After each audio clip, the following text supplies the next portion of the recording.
अबे नेटवर्क को भागल जरूर रहला। ए बाबू बाबू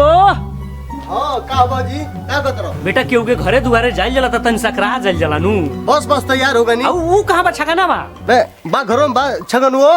ए छगनवा। हां भैया ए का कर दे रे? ए तैयार होत रहनी है। बस अब मिठाई उठाई तैयार बनो। सब तैयार झोपड़ी में धरा गल बनो। सब हां सब लेके आओ जल्दी लेके आओ।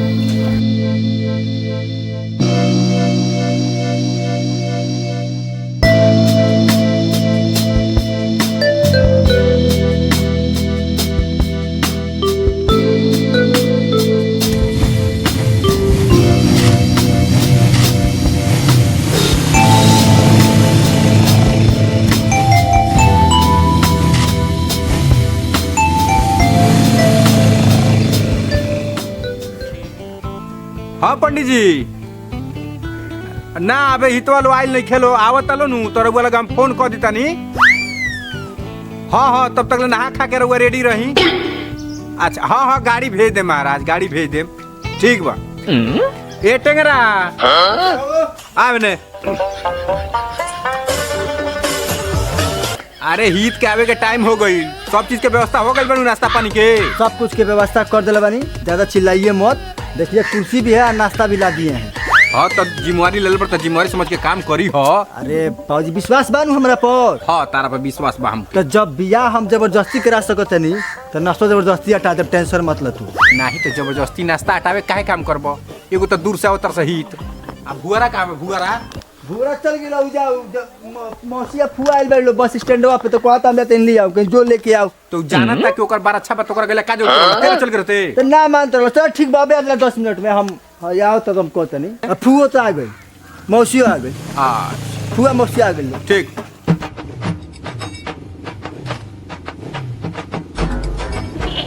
फुआ आ गई। आप गोला के दूसरा बाबू गोला मौसी ए ले जाओ धक के आओ घर में। ठीक बाड़े मौसी ठीक बानी। ए फुआ आप फूफा रे का बताई बाबू फूफा तहार गवन खेत पटवे आ गिर गवन फिचल गवेला प्लास्टर भइल बाबू कैसे आइहन बाबू हम ही आ गइनी। चल ठीक बा चल कोने बात है जो बाबूजी से भेंट कर लेबे तो बाबूजी भेंट कर। ए मौसी चल घरवा में रे भूरो लेके जाओ मौसी के अब फुआ के लेके जाओ ना बीच में। हां अरे बुरबा खाऊ रोल जला तू का चाहता रू शादी ब्याह के घर में रोल जला चुप रहा जा घर में जा।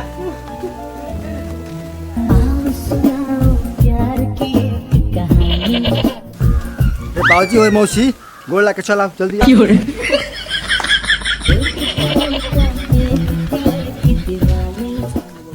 प्रणाम जीजा जी। अरे प्रणाम प्रणाम प्रणाम बड़ा आज खूबसूरत लगा तारू तू हो। ए मजे बात कर वही तर जाई ना चल मैं मर के गई तू एकदम मौसी के पीछे तो घर चल मौसी घर में चल बहुत खूबसूरत लगा तारू।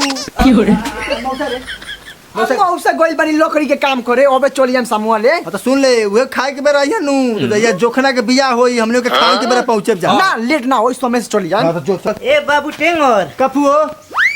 सब केहू के गीत गाओ कती बोलेले बड़नु ना अब तो नहीं खी बोल जाई हिंगंगे बोके औरी का बोला जाला नवरातन बोके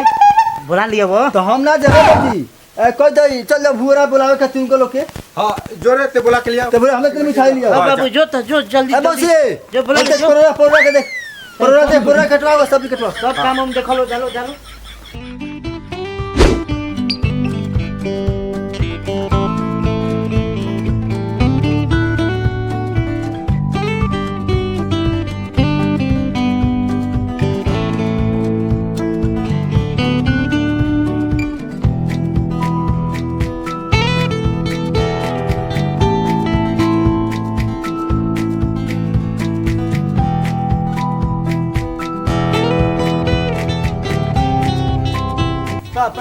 बैठ लो निकाल लो ठीक बानी ठीक तो ठीक एकदम ठीक बानी आई बैठ के सब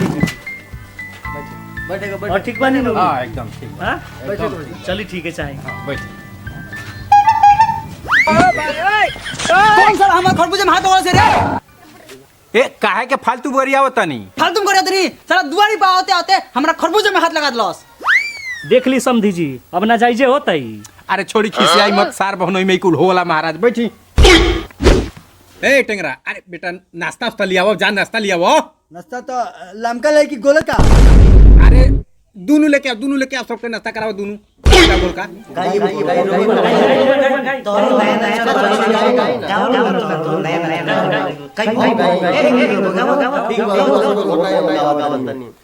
गाई के गोरे महादेव आनली पाए गजमतिया हो महादेव चौका पूराई सुनिए शिवा शिवा के दोहाई के दिहले गैया रे भैसिया के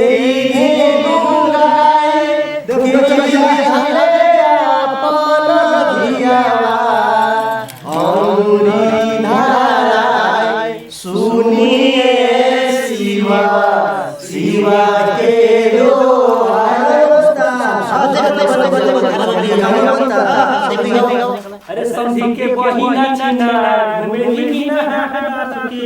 समझी के बहिना छिना घुमेली ना हाथ दब के अरे सरवा के बहिनी छिना घुमेली ना हाथ के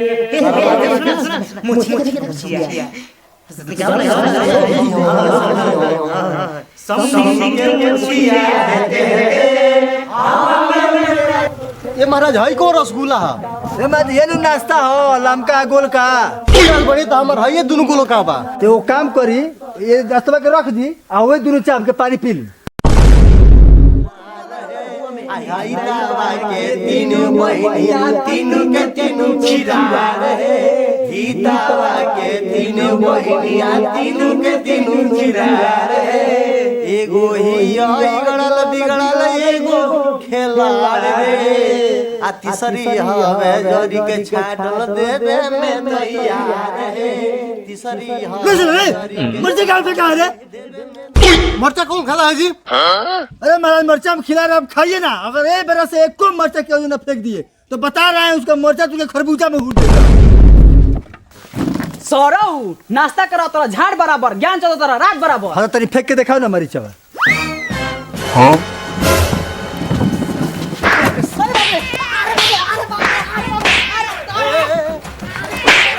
ए समझी जी हमरा लड़का का हाथ उठा कर वो ठीक ना कनिया बताता नहीं रहुआ के तहार लइका हमारा लइका पर कोई हाथ उठा देले सिया हम एक हाथ उठा देने है तो तार खरबूजा फट के दरवाजा हो गइल जा रे सारे बुरी बानर कहीं अगर तू सही रहते ताजी दिन देखे के ना पड़ी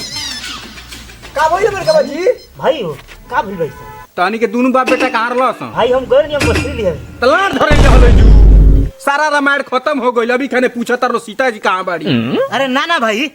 हम गए नहीं मछली लिए हेकरा के भेजले रहनी पान कसैली लिए हमहू जानते रही कि भुएरा भतीजा के बराछा बा चले के बाजी चले के हां हां बैठक चल के जोन भल तो भइबे कल भाई बैठ ये साला बहुत दूर ना बा साला दो बार हमरा गाड़ी खोल देलो अरे महाराज ऐसे कोनो बात नहीं कि चले के बैठे का हम ना खोदने बाबूजी ये भी हमारा चले के बैठे चलो बाबू बैठा बैठे, बैठे। ना किसी जरा बैठा बोला चल बैठा हे बहिना रे हां बाबू अब हो ही त आ गइल ठीक बा होने कगरी जाके गाँव संभाल के सामान में ले जाए खातिर दिक्कत हो जाई चलो हिंगो हेने- चल ए बाबू है ना जाए है कगरी जाके गाँव लो है ना पर्दा के पीछे चल हां बाबू पूरी देख ले पुड़िया के पुड़िया बचा नहीं के अब बेरा हो गइल बा खाए के देखो रख के चल ऐसा याद दो ना बाबूजी हां बेटा एक के झापड़ मरला की सरवा के टावरे एकदम खड़ा हो गई अरे जानत नहीं खा तू हमारा मरला पर तब बिगड़ल लोग सुधर जाला वो कौन खेत के में रही रहला जानता लोग कि हम ही एगो वीर बानी प्रणाम चाचा जी खुश रह बाबू एता देर ते रो कांगुली सब नाश्ता उठ गई ए साला गुटका नहीं आओ करनिया साला ओइसा छोड़ दल बड़ा साला हमरा के आज पलटो नहीं हो चल चल ठीक है कोनो बात नहीं भैया को नाश्ता ले ले आम भैया छूट गया रास्ता में मंगा दी ए बाबू टेंगर ले ले आई एगो नाश्ता लिए बाबू ए बाबू ए हवाई बन तने नाश्ता ले लेई नाश्ता दे देबो नाश्ता दे करा दा नाश्ता नाश्ता लाओ मिली उनकरा के 12 बजे के नाश्ता मिली देखत नहीं चाचा जी देखत नहीं जब साहिल भैया तब से सरवाई लाने फुद के बतिया होता नाश्ता होता बैठ जे ये बारात लेके चल जाई ना तो ये आप दिखा दें दूर पर काला काम नहीं हमने को बड़ा बर्दाश्त कर दें जा ना ना ढेर बर्दाश्त हो गई काला काम लेके बाबू ई सब ना कर देला अच्छा रोगे वो जो हम चुप बानी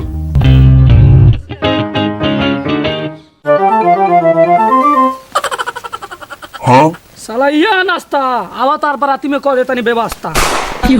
समझे जी। अरे इ नाश्ता उस्ता हटाई अब पंडित जी के बोलाई बड़ी लेट होता घरों काम बा भेजला लड़कीवा के नु अब पंडित जी आते हो के हम लड़कियों का तो कबे बाबू लेके धाव बता बाबू के ना नाश्ता धइयो होता घर में जा ना होगे तो फोन करके पता करी काले आते बानी पंडित जी आते हो के बोलाई रास्ते में होके आगे के काम करे के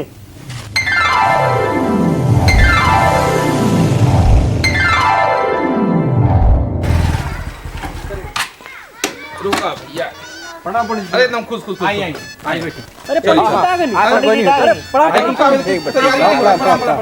तैयारी ना कोई जगह हम जाए के बैठे हो जाला तैयारी का तैयारी हो जा हम कोई जगह जाए के बैठे कोई जगह ठीक ले ले बनी हां एरिया सलाम चला जाए के देखिए फोन आता हां बतियाली फोन हेलो हां जी आ गए नहीं बस 2 मिनट हम जाते नहीं अरे महाराज ए बाबू लिया सामान मांगे सामान आ जाता सामान सब अबे चौका का पूरा ना कहीं हां ए कुछ रखो बच्चा ए में हरदी कहां बाटे कुली बा है क्या बात है हां चलो बताओ तो लोग हजाम कहां बाटे कि बोले चौक ना पुरलस रहला ना लेटिया इसे कब सुनी गोरे महादेव इतना सुंदर आनली पाए गजमतिया हो महादेव चौका ए के लड़की के भाई के कितनी लग रही हां भैया वन ए आप आओ बैठा तैयार बैठे आराम से ए लड़का को बुला जाओ लेट हो कोई जगह जाए के बैठे बुला लो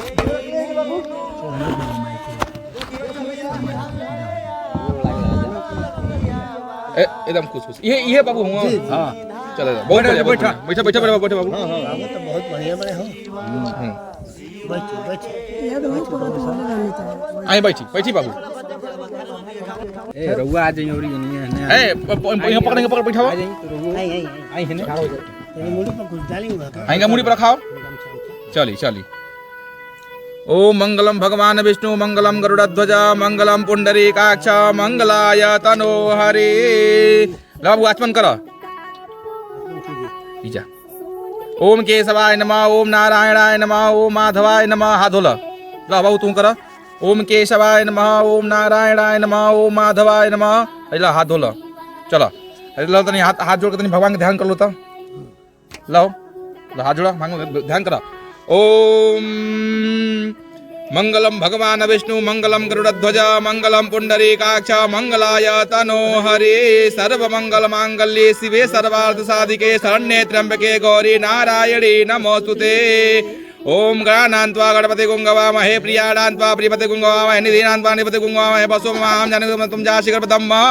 ओम गणपतये नमः ध्यानं ध्यानार्थं दान पुष्पाणिं समर्पयामि छोड़ दो छोड़ो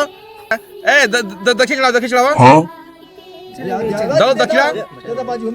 दो बाबू दे दो तू दे दो अरे मर्दे गड्डी रख ले बड़ा मैं खाली सीखा चढ़ाओ चढ़ाओ मर्दे ले बाबू धर हलवाई आइल बड़ा सन दाई 10 का 50 का चढ़ाओ 20 चढ़ाओ ली महाराज बाद में खुश हो जाएली मेरा हां दो ले चढ़ाओ सब एक में मिल जाए ओम हिरण्यगर्भा समवर्ताग्रे भूतः जातः पतिरेकयाशीत सदा धारावृतिं द्यावुते मां कस्मै देवाय हविकापि देम द्रव्यं दक्षिणां समर्पयामि दक्षिणान्ते प्रदक्षिणा ए बाबू दम से मिठाई दा 5 को फल दो डालो मर्दे अरे पैसा मार लो मिठाई डालो निकाल के दो में से दा बेटा दा दिया जाओ ना अरे दियाओ है ने मर्दे दियाओ हां बाबा निकाल लगाओ ये भोग लगाओ ये ओम नैवेद्यम निवेदयामि नैवेद्यांते आचमनीयं जलम समर्पयामि रिफाइल घर में होई चल अरे बाबू इधर रिफाइन जालो होने देखा लो इन्हें पूजा करे दलो चलो नैवेद्यांते आचमनीयं जलम समर्पयामि प्रदक्षिणा हेंग प्रतिक्रिया ओम जय तीर्थान है बाबू हेंग करता जय तीर्थान प्रचलन्ति शिखा हस्तानि खंगिराते खागु शास्त्र योजन धन्मानि तन्मसि चलो कोई देबो हिंदो को चाचू को बुला लिया अरे जाना हुनिया जा इने का चिलात रहा कपड़ा पर ला बाबू इला हाथ जोड़ के प्रार्थना कर लो हे भगवान गलती सही क्षमा करियो लो में परसाल बा ओम ज्ञान तो देवगणा सर्वे पूजा मात अरे का पड़ी हेलो तो परेशान करके ध देले बालो मंतरिए गलती पड़ा ए बाबू इजा पूजा होत तलो हल्ला करत रहलो ठीक एक हमर फोन आता हम अभी चल जल्दी चलो भगवान से क्षमा मांगे कि हमारे खूब बढ़िया से हो जाओ ठीक ना लइका एकदम पसेना हो गए चल तनी जल्दी पड़ी ए बाबू तू पसीना देखा हम जाता नहीं क्या बैठी है लड़का का पसीना लौकत है जा पूजा नहीं खेल लौकत ना ना काम कर ए बाबू रखा रखा ने बांध चल ओम यान्तु देवसगणा सर्वे पूजा मादाय माम के मिष्ट काम सिद्ध्यर्थम पुनरागमनाय च छोड़ छोड़ अरे जा ना तू जा काला बड़ी बिजी धइले बा चल बाबू प्रणाम कर लो और उठ जा लो चल ए हो गइल मत अब चलो बाइक के तैयार होके हमके कोई जगह जाके बताओ बुझाता है सामान हटाओ चलो लो बाबू है सामान मन हटाओ लो ए बेटा बाबू और ले जाओ अंदर रखवाओ कर दे बाबा हाई दिन बाबा ले ले जा पूजा पूजा ला घर में रखियो ले जा आराम से ले जा भाई ले जो चल आप बैठी सब अब दिन बार रोपाओ हाँ दिन भर को भाई बैठा होनी यार बैठो हमके कोई जगह जाए के बाटे बहुत लेट होता हमार कोई कोई को फोन आ भाई बस अब अच्छा ये बताइए रुआ सब कब मान बाटे ए बाबू टेंगर आई पंडित जी का बतावा अपन कब भाई तो तू बटले बड़ा हो अरे भाई तो अब दिन में तो देखे दी इहू लोग को तो देखे हां ना ठीक बा नहीं ठीक बा देखिए आ कबले रोपे के बाद रुआ सब बताई पहले मार्च में देखिए मार्च में मार्च में हाँ मार्च में देखिए अच्छा ठीक हां मार्च में हां फॉर्च्यूनर का तेल का डब्बा का भइल दिया गइल बा दियल बा सब दिया गइल ए तू जा बोले बोला देख ले बच्चा का होले पत्र क्या करम शादी बियाह के टेंशन अरे तो मर्द नहीं लइकवा जान मुझके परेशान करता हमरा के नहीं बाबा देख पता नहीं कि जैसे खाना बनता तो मान लीजिए ना ठीक बा ओके शुभ काम बा हाँ सब रेडी बा एकदम कोनो देख बा पूरा का तू ही देख ला अरे पैसा कि साइड रहो नहीं यार चल होने खड़ा रहो अरे काहे ना किसी कितना देर से हम रुकल बानी लोग तैयारी नहीं किए ना होंगे बाबा बाबा देख ए देख बा फुआ के ऊपर देखा अब तो हम मतलब जरा पर काम कर लो भाई देखा लो मार्च में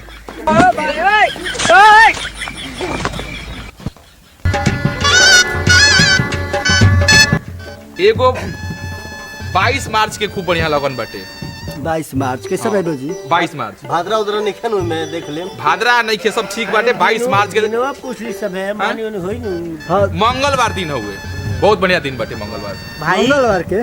ठीक बा नु मंगलवार मंगलवार के तो ए बाबूजी अब मंगलवार के तो बाबा मर रहला हाँ बेटा तो हमनी के तो माने चलला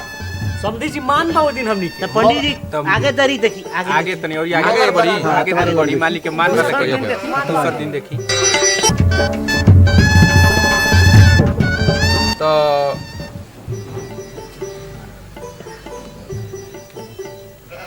तो 24 से खूब बढ़िया बाटे एतवार दिन ठीक बा तो आज ठीक रही बाबूजी हां 24 के ठीक है ए मतलब का ठीक रही तुम्हारे के माई मर रहा तुम्हारे के चला पापी आदमी माई मर रहा को देखे तुम्हारे अरे बाबू टेंगर ए बाबू ए दूसरा पुरानका जमाना में देख माई मर रहा है अरे दूसरा देख ले चुप ए भाई दूसरा दिन देख दूसरा दिन दूसरा देख ला भाई तू भाई बुझाला ना तारा पुरानका में के बात लेके चलो चलो ए बाबू तो एगो दिन और ही खूब बढ़िया लौकता 2 अप्रैल के सुख दिन हुए एकदम एक नंबर बा ना तब एकरा मौसी के शादी बोली जाए के बा हां हां कजरी मौसी के लड़कियों के बियाह बा ओ दिन छोड़ी ना काजी दूसरा दिन देखी कई गो हम दिन बदली आगे देख ली तनी आगे देख ली अच्छा देख लियो सब के मनवा रह जा हमके जाहू के बाटे तो हम लोग माने देखाओ लो आ दिन देखाओ लो अच्छा देख लियो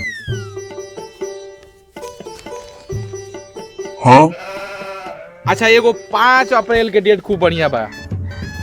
5 अप्रैल के तिलक हाँ 5 अप्रैल के तिलक हुए आ विवाह का डेट आप रख लिए एगो हाँ 8 अप्रैल ठीक बा जी हाँ ठीक बा समझी जी ठीक बा दिनों बढ़िया बा दिन में मान नहीं के ना सोमवार का एगो बीएफए आ एगो सोमवार हो गए ये डन कर दी हाँ डन कर दिए एकरा क्लियर सर भाई साहब हाँ आप लोगों को दिक्कत है ना ए ये ठीक बनू कहो चाचा का बड़ा हां ठीक बा ठीक भाई जी ठीक बा हां तो ओइ दिन कहीं जाए के नहीं खे ना ना चली ए बेटा दक्षिणा दिया जाओ दिया 1000 पंडित जी के हाँ पंडित जी के दिया जाओ कुछ लिख के दे द पंडित जी के तने खुश करा लिया पर ली बाबा 4000 ली ए पूरा गीत मत गाओ पंडित के राजा मत गाओ हो गई चली हाँ एकदम खुश एकदम हम चलते नहीं अरे हो जाए एकदम हम चल रहे सब ठीक बा पानी पिया वो पानी अरे पनिया का चले पानी बात अच्छा ठीक भेजाओ समझी जी हाँ अब हमनी के छोड़ल जा बड़ी हाँ। टाइम हो गई। भाई खाना वाना के व्यवस्था कोई यहाँ लोग के? अरे खाना के तो व्यवस्था भइले बा लेकिन कुछ मिलतो तना कोई। हाँ। हाँ 10 कुछ दे आ जा। अच्छा रुको रुको ली आई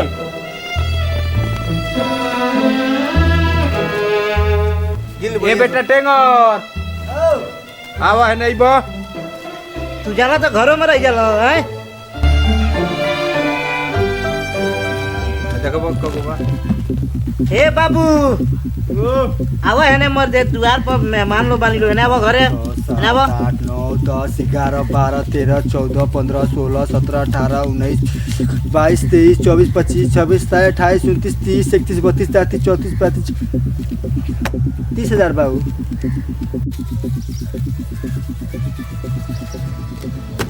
वाह बाबूजी 50,000 रुपये बटे रे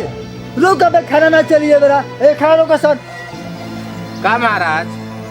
हई का दे तनी खिलाओ ना 3 लाख रुपया तो भई रहे आई 50,000 रुपया दे तनी। समझी जी खिसियाई मत रहुआ। तिलक शादी पटले बा वही में हमनी के मेंटेन कर ले जी। ठीक बात तिलक का बिया बा त मान ली कि ते सेली अंगूठी पेल सरवो त बा। यहाँ के तो सही कहते नहीं। ए ललमा सही कहता है जब देखा तब हाँ भाई कदे रहता रहो अति रहो ना तू भाई समझा के रखो। ए ना पड़ल जाला बड़ बुजुर्ग के हमरो इज्जत कइल इज्जत जाला। अच्छा का पूछा बोलते रहे मर्दवा तू बतिया ए भाई कहने पढ़ाई ले बाबा का अब है अब भाई 50,000 ये सब देता तो हम कहत तनी कि सुनी कि हमनी के हमारा मंजूर बा आ एगो काम करी जाई रहुआ अपन साटा पूजा करी आ हमरा खातिर एगो बाराती खातिर रंग महल डलवा दी मुझी। चलिए आई टाइम से आ सब व्यवस्था टाइट कर। हाँ तो सब व्यवस्था टाइट रखे चल लो तब और कोनो सेवा पानी में कमी होगा तो बताएं। ठीक बा? हाँ चल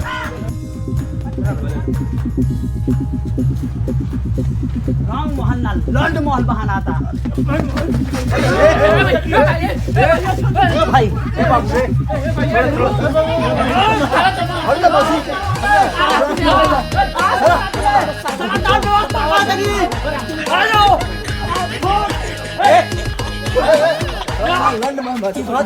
भाई समझाई महाराज समझाई तनी समझाई बाबू हाँ बोली जन बात हमारा और रउआ बीचे भई रहे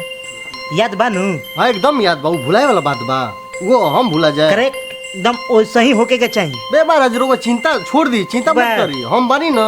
एकदम वही तरह। हाँ। जोन कोई दिल बनी हाँ, हाँ। वे परफेक्ट होई तो उनको अदला बदला ना भाई होई। देखा तो नु पटीदार हमार के तरह कइलो हसन। ना उन लोग तो समझा दे बढ़िया से अभी समय बा ना ना ठीक बा हमनी के याद रहो फिक्स काम हुए करे के बा। तो एकदम निश्चिंत रही। बाबूजी इस साला लंगड़ा चचुआ बानू अच्छा होकर लइका ई कुछ ना कुछ गड़बड़ करे तारा सन काहे कि पिछले बेरी आए रहे ही तो हौला में का गोरे का हाँ हाँ ओहनिया पेशाब करके तो ओहू जा बतियावत रहे एहू बेरी देखा कुछ ना बोले तब साला बतियावत तारा सन।